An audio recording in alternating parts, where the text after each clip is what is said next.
Sit down. I already poured your drink. Actually, tonight is different. Tonight, I'm the one who needs to talk. There was a man who used to sit right where you are every Thursday night around 11.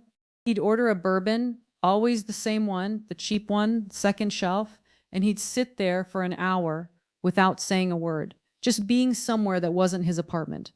He couldn't sleep, hadn't slept properly in 4 years. He'd jolt awake at 3 in the morning, convinced someone was standing at the foot of his bed. One night he started talking. I don't think he meant to. It just came out the way things do here. He told me about a support group he'd joined, a place that promised to fix him, and what he saw when he kept his eyes open during the session. After that night, he never came back.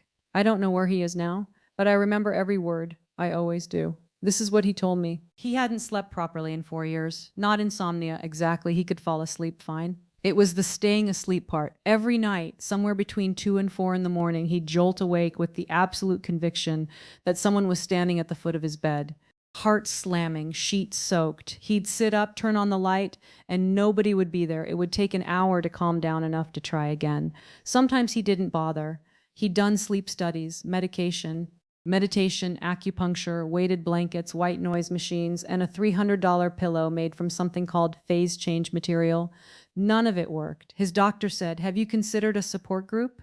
He hadn't, because the idea made him want to crawl out of his skin. Sitting in a circle, talking about his feelings with strangers. But by month 48 of sleeping 3 hours a night, he would have tried anything. He would have slept in a coffin if someone told him it worked. The group was called Restful Minds. They met every Thursday at 7 in the basement of a community center in Glendale.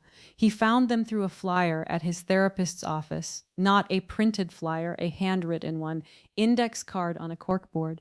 "Can't sleep, neither can we. Come talk about it." The first meeting, there were 8 of them. Folding chairs in a circle, fluorescent lights, a folding table with a coffee urn, and those cookies that taste like sweetened cardboard. The facilitator was a woman named Dale, mid-50s, calm, with the kind of voice that made you feel like you were already lying down. She didn't say she was a therapist. She said she was someone who used to not sleep. Used to, past tense. That got his attention. The group was normal, painfully, beautifully normal. A truck driver named Marcus, who hadn't slept more than 4 hours straight in 6 years. A college student named Priya, who developed night terrors after a car accident. A retired teacher named George, who just stopped being able to one day in his 60s. A young mother named Carla, who was afraid to sleep because of what she dreamed. They went around the circle, talked about their weeks, how many hours, what they'd tried, what hadn't worked. Dale listened, nodded, asked gentle questions. It was everything he expected from a support group, and he felt stupid for thinking it would help. But then something happened that he didn't expect. After the sharing part, Dale had them do a breathing exercise. Simple stuff, in for 4, hold for 7, out for 8. She dimmed the lights, put on a sound, not music, not white noise, a low hum, almost subaudible, that seemed to come from the walls rather than any speaker. He fell asleep in the chair, not dozed off, fell into the deepest, most complete sleep he'd had in 4 years. When Dale gently shook his shoulder, an hour had passed. He felt like a different person. Clear, light, like someone had cleaned the inside of his skull. "That happens," Dale said, smiling. "You're safe here. Your body knows." He came back the next week, and the next, and every Thursday for the next 3 months. He called it the real sleep. I've served a lot of people who can't sleep. They sit here at 2, 3 in the morning, nursing something amber, trying to tire themselves out. But none of them have ever described sleep the way he described those Thursday sessions. Like falling into something warm that catches you, like being held by something that knows exactly where you hurt. That should have been the first warning. Nothing holds you that perfectly unless it wants something. The sleep only worked in the group. At home, same as before. The jolt at 3 in the morning, the empty room, the soaked sheets, but every Thursday in Dale's circle, he slept like the dead. An hour, sometimes 2, deeper than medication ever got him. No dreams, no waking, no fear. The others experienced it too. They'd compare notes afterward. Marcus with tears in his eyes, saying it was the first time in years he'd felt rested.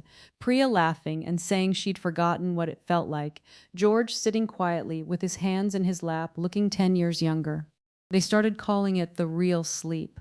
Around month 2, he noticed something. The group was getting smaller, not dramatically, one person at a time. First, it was a woman named Beth who'd been there before he joined. She came to a Thursday meeting looking different, not better exactly. Smooth, like someone had taken an eraser to the worry lines on her face. She announced that she'd been sleeping through the night for 2 weeks straight and that she felt she didn't need the group anymore. They applauded. Dale smiled that deep, warm smile. Beth hugged everyone and left. A week later, George, same story, sleeping through the night, cured, gone. Then a man named Kevin. Then Priya, each time the same pattern. A Thursday where they looked different, calmer, smoother, more still than a person should be, followed by the announcement that they were better, cured. Moving on. He should have been happy for them. He was, mostly, but something nagged at him, a frequency he couldn't quite tune in, like hearing a conversation through a wall. You know words are being spoken, but you can't make them out. He ran into George at a gas station. 3 weeks after George had left the group, George was standing at the pump, staring at nothing. Not at his phone, not at the price display, not at anything, just standing, hand on the nozzle, eyes fixed on a point in the middle distance. He called out to him. George turned, slowly. His face did the thing faces do when they recognize someone. The micro expressions, the slight widening of the eyes, the beginning of a smile. But it was delayed, like each expression was being selected from a menu rather than occurring naturally. Oh, hello? George smiled. It was George's smile. The same muscles, the same crinkle around the eyes.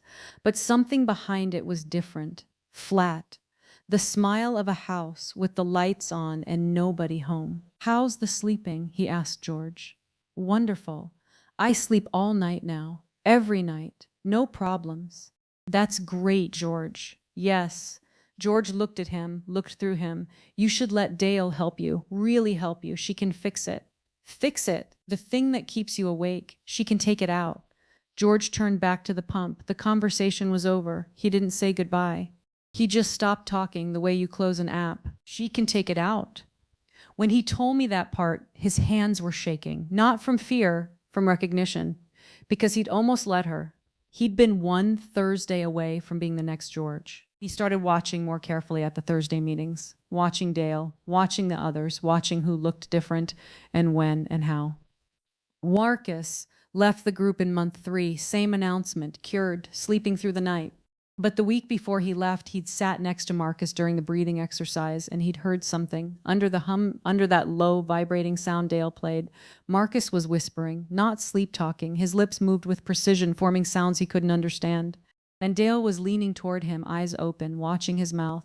Not with concern, with attention, the kind of attention a mechanic gives to an engine they're tuning. After that meeting, he stayed to help fold chairs. Dale was packing up the coffee urn. Dale, he said, what's the sound? The humming thing you play during the exercise? She looked at him. Her eyes were very still. He'd never noticed how still they were. People's eyes moved, microsaccades, tracking, adjusting. Dale's didn't. They fixed on him like camera lenses. It helps the brain transition into delta wave sleep, she said. It's based on binaural beat research. Where does it come from? What speaker? She smiled. Does it matter? It works. It did work. That was the problem. It worked perfectly. And nothing that works perfectly is what it says it is. He started keeping a list. Everyone who'd graduated from the group since he joined, 7 people in 5 months. He found them on social media one by one. Beth still posting, but different. Her posts used to be chaotic, rants about traffic, photos of her dog from weird angles, misspelled complaints about her landlord. Now they were smooth, perfect grammar, stock photo compositions like an AI had taken over her account. George hadn't posted since leaving the group. Nothing. His last post was the day he left, feeling grateful for restful nights. Heart emoji. His daughter had commented, "Dad, are you okay? You're not answering your phone." No reply. Priya still active, still posting, but her photos had changed. Same face, same places, but her eyes, he zoomed in on every picture, her eyes were wrong. Not the color, not the shape.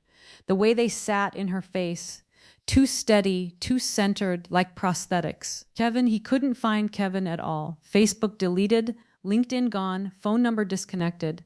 Kevin had stopped existing on the internet entirely. The next Thursday, he sat in the circle and didn't close his eyes during the breathing exercise. The hum started, the others sank into it. Heads dropping, breathing slowing, the gradual surrender of consciousness. Dale dimmed the lights and moved through the circle. She stopped at each person, leaned close, not to check on them, to listen. Her head tilted toward their mouths, and when she found what she was looking for, that whispering, those impossible syllables, she placed her hand on the side of their head, gently, the way you'd palm a basketball. And she held it there, eyes closed, and something moved behind her face. Not an expression, a shifting, like something underneath was adjusting its position. She came to him. He had his eyes closed, mostly closed, a slit of light, just enough to see through his lashes. She leaned in, waited, listened. He wasn't whispering, he was holding his breath. She stayed there for a long time. Then she straightened up and moved on. But as she turned, he saw her face in the light from the hallway, and the expression on it was not the warm, therapeutic calm he'd seen for 5 months. It was hunger, not metaphorical hunger, not the hunger of ambition or desire, the raw physical hunger of something that feeds and hasn't been fed. Her lips were slightly parted, and he could see her teeth, and there were too many of them. Too many and too even, and they didn't catch the light the way enamel should. He left that night and never went back. When he told me that part, he put his glass down and his hand stayed flat on the bar, pressing hard, like he needed to feel something solid, something real. I put my hand over his, just for a moment. I shouldn't have, but I did. He told me the rest quickly, like he needed to get it out before he lost the courage. Dale had called him 4 times. He didn't answer. She left voicemails, warm, concerned, perfectly calibrated to make him feel guilty. We miss you. The group isn't the same without you. You were making such progress.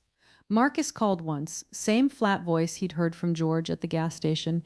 You should come back. Dale can help. She can take it out. The thing that wakes you up, she can reach in and take it. Reach in.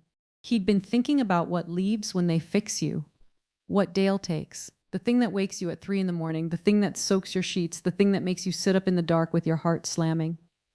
He thinks it's the part of you that knows something is wrong. He thinks it's the alarm, the one that goes off when something is standing at the foot of your bed, the one that says run, the one that says stay awake, the one that says don't close your eyes. Dale takes that part, and what's left afterward isn't fixed, it's just not afraid anymore. It can't be afraid anymore. The smoke detector has been removed and the house is filling with smoke and everyone inside is sleeping peacefully because nothing is telling them to wake up. He doesn't know what Dale is. He doesn't know what happens to the people after the alarm is gone. He doesn't know what eventually comes for them in the night, now that they can't wake up when it arrives. But he knows this. He hasn't slept in 4 years because something comes to his room at 3 a.m. Something real, something that stands at the foot of his bed. And every night, the thing inside him, the fear, the jolt, the alarm, wakes him up just in time. Maybe that's not insomnia. Maybe that's the only thing keeping him alive. That was the last time I saw him. He finished his bourbon, left cash on the bar, exact change, no tip, which was unusual for him, picked up his coat, walked to the door. He stopped, turned around, looked at me. Vesper, he said, do you sleep? I smiled. I didn't answer. He nodded like that was the answer, and he left. I've been thinking about what he said, about the alarm, the thing that wakes you up at 3 a.m, the jolt, the fear, the certainty that something is there. What if he's right? What if insomnia isn't a disorder? What if it's a defense? And what if there are things out there, things like Dale, that have figured out how to disarm it, how to reach inside and remove the only part of you that knows to be afraid? The smoke detector goes quiet, the house fills with smoke, and everyone sleeps peacefully through what comes next. I don't sleep, he was right about that, but that's a story for another night. I'll be here, I always am.